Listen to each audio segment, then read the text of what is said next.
Hello, good morning mga kapawis. Welcome back sa munting channel na mayroon tayong ngayon at medyo magandang panahon. Nagpakita na si Haring Araw. Medyo may araw na ngayon mga kapawis.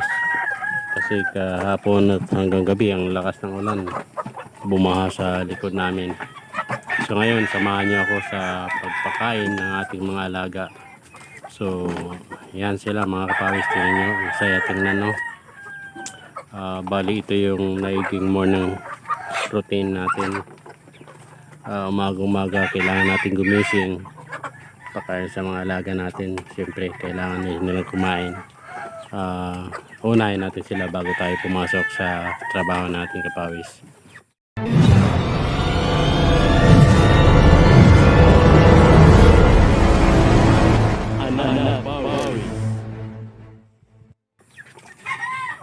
So ngayon meron tayong mga kapawis no, bagong nilagay dito sa range natin no, mga black astrolot.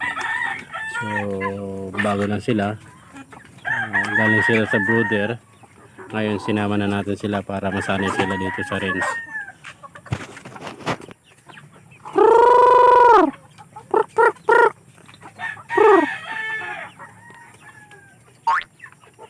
Ginagawa mo. At para sa mga nagtatanong kapawis kung ano yung pinapakain natin no, pinapatukan natin sa ating mga manok. Siguro gawa natin yan ng content sa susunod na video. Papakita natin actual kung ano yung pinapakain natin sa ating manok. Dito kasi sa ginagawa namin, maliban sa nakakatipid ka na kapawis, masustansya pa yung pinapakain natin sa mga alaga natin. Maya-maya konti kapawis, meron akong papakilala sa inyo. Na-acquire ko siya kahapon lang. At mamaya papakilala ko siya sa inyo.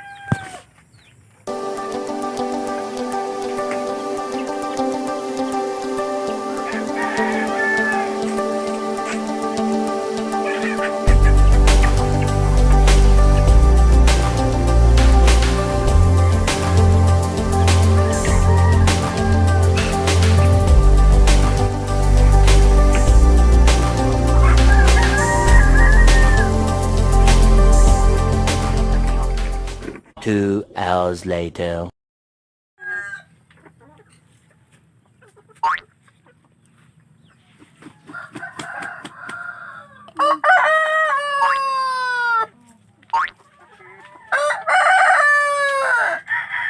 Ginagawa mo.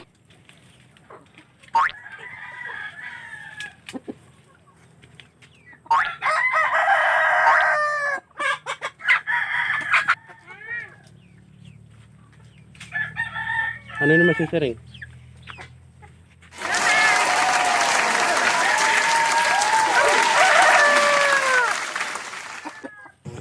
Yan kapawis, nag-request si Bonso na magpapakain siya ng mga manok. Yan siya oh. Labas pa yung dila eh.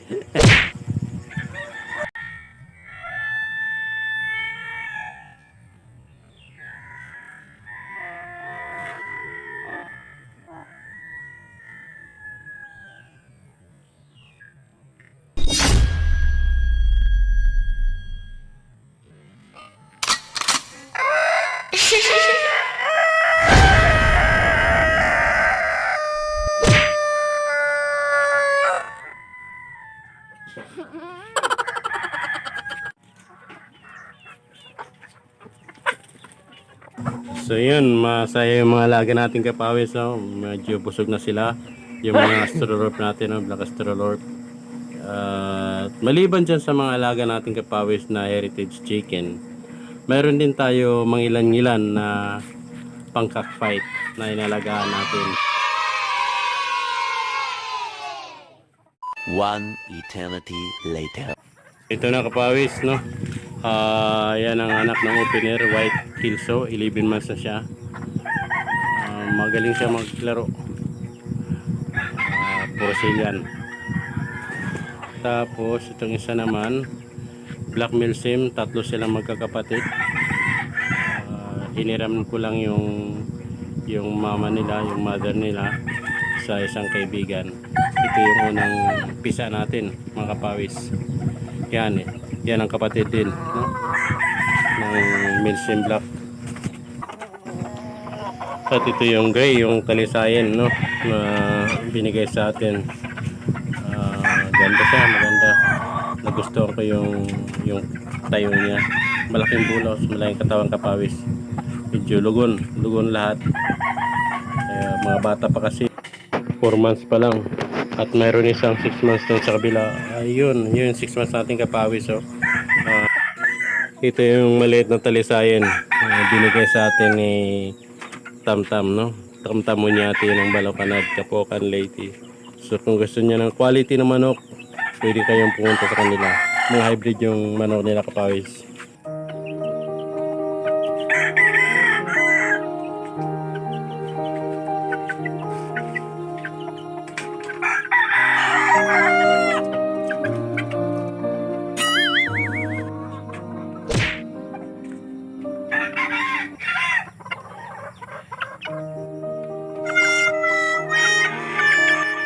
Ito kapawis si Naruto.